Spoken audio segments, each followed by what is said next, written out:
So, well, it's week 2 of the election campaign. Yeah, 1 week down, 4 to go. Hopefully you're enjoying it. Election campaign for all the parties and policies. They're starting to take the focus as candidates begin to really stake claim in their regions. Now, One Nation is a great example. On Friday, One Nation Queensland Senator Malcolm Roberts and Tyler Carman, the One Nation candidate for Hinkler, hosted a tax-free beer event to highlight their drive for alcohol excise removal. Well, Di Wills asked Tyler if it was a ploy to gain some attention at the start of the campaign or a genuine policy with purpose. No, not necessarily. I mean, this is to stimulate the hospitality industry, right? Like, we pay a substantial amount of taxes as it is. So whether or not, that's fuel tax, and by reducing that reduces the cost of freight and will save everybody filling up at the Bowser. But it's not a market employ. We want to allow industries to thrive, and by removing that tax excise, and it's not just on beer, it is beer and spirits. So instead of going out to dinner and only having dinner and one drink because it costs you $10-12 for a beer, or for a rum, or a gin and tonic if you're a lady drinker and like that. But it's about reducing the cost, so we can go out to dinner and not stress about going, oh, well, we can only afford to do this, or we can only afford to do that. So it's absolutely not a market employ at all. Well, on his first go-around for running for a seat in Parliament, Di asks One Nation Hinkler candidate Tyler Carman what he's standing for. Look, I think a lot of the policies ring true to me as a human being and what I work for in my day-to-day life. And I think that, the two political major parties have lost their way over time, and we do have policies that ring true to a lot of struggling families, and this is their time to vote for a real change. And is there something in particular in terms of policies? Look, we've got a lot of great policies. I think here for the Hinkler area, and particularly Bundaberg and Hervey Bay, is the housing shortage. We have struggled for quite a long time to keep up with demand.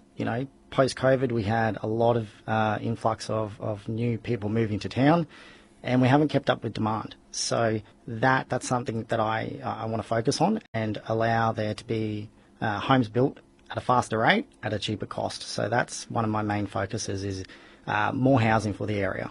And I'd pick up on the economic benefits of that. When the electricity costs and transport costs, fuel costs are inputs to every business in the country, that will reduce the cost of doing business, reduce prices, reduce the CPI, reduce inflation, reduce interest rates, and reduce the cost of mortgage payments for people on a mortgage. But the money for the fuel and beverages, those taxes, is that not money that is being turned into roads and hospitals and education? Like, is that not tax-paying dollars that are already being returned to the taxpayer already? Well, the nexus between fuel excise and road construction and repair was broken by Paul Keating's government many years ago in the early 90s.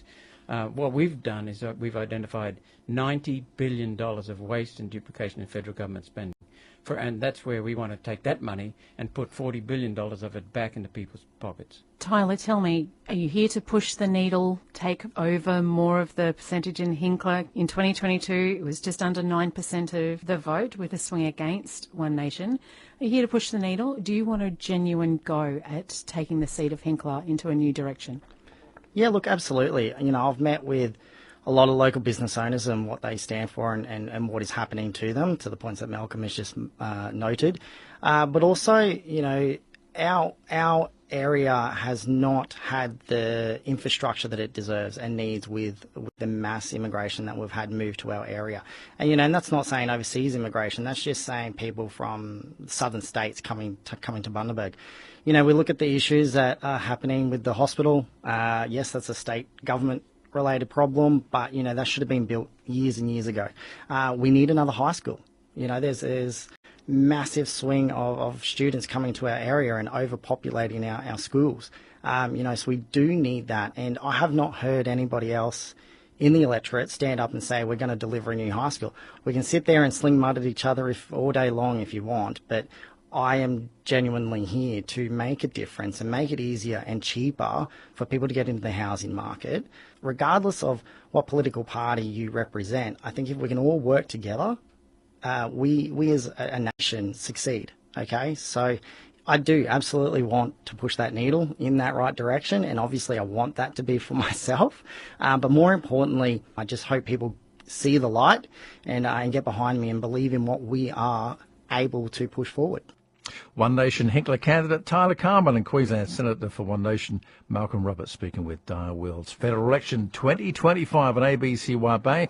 And energy is a key issue in the upcoming federal election. Before you cast your vote, don't miss our Energy Forum, where we'll break down the major parties' policies around cutting power costs and securing Australia's future energy needs. You'll hear from experts and voters just like